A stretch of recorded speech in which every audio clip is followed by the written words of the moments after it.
చాలా చాలా important video share చేయబోతున్నాను.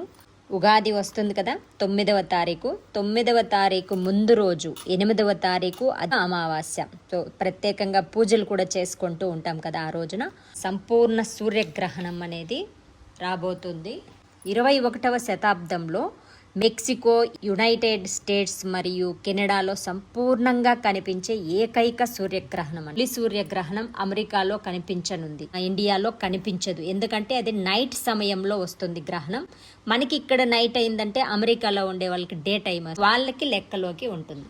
మనం ఏం నియమాలు పాటించాల్సిన అవసరం లేదు. మనకి కొన్ని రాసుల వాళ్ళకి దాని ఎఫెక్ట్ అనేది ఉంటుంది అనేది మనకి శాస్త్రజ్ఞులు చెప్తున్నారు. కాబట్టి గ్రహణ సమయంలో చేసే కొన్ని పారాయణలు అనేది మనకు నార్మల్ డేస్లో చేసేదానికంటే కూడా కొన్ని వేల సార్లు చేసిన ఫలితం అనేది వస్తూ ఉంటుంది. అది 9 గంటల 12 రాత్రి 9